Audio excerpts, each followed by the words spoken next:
Micro cheating.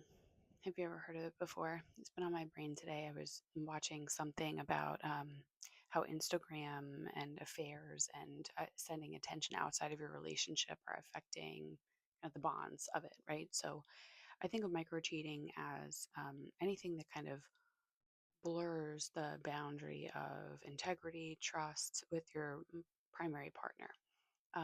You may, I don't know, extend a gaze to someone else while you're out at a store. That's normal. We're alive. We see people who are attractive. That's one thing. But I think when someone like slides into your DMs and you're messaging them and you feel that flirty, fun feeling, those butterflies rise up in your chest, like your body's responding to something, which is that, it's new, there's desire, you're interested in the other person. But I think that with these moments where we're extending our energy out into the world, in this way, I think there's something that's lost about the attention that's going into the primary relationship. So I think acting with integrity, being honest, and being clear are really important. But like, let's be real, you can cancel your Hinge subscription, but you're not going to cancel your Instagram account. And I just think there's something about sitting with, right? What are we seeking? And what are we sending out into the world with what we share, photos, energy, messages, DMs, because it can feel like a very slippery slope. Um, and I mean, when I was married, I used to feel like I would want to behave as if my husband was in the room with me. So if there was a message that I was sending that I wouldn't have sent if he was sitting right next to me looking at my phone, then I don't think I should send it.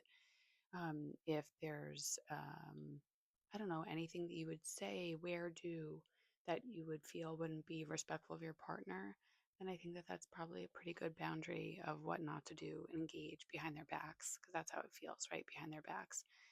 Unless you're doing it with your phone out and open in front of them and they're sitting next to you and they're looking at everything you're sending, that's a different scenario. But I just wanted to like bring this because I think this really comes into the current dating world right now and relationships. And I just wonder about like the connection, the specialness, the bond between two people. And I get it. Sometimes you're with someone for a really long time, keeping that desire and spark alive. It needs to be nurtured, right? We don't just start a fire and let it go out. We tend to it. Um, and I think the relationships are the same way. So today I'm encouraging us, if we are in relationships, to act with integrity and honesty. And I think that if you are dating, bring the same energy. Be clear about who you are, what you want, and what you're doing. Um, and don't allow yourself to be cheated out of a really rich, rewarding, loving relationship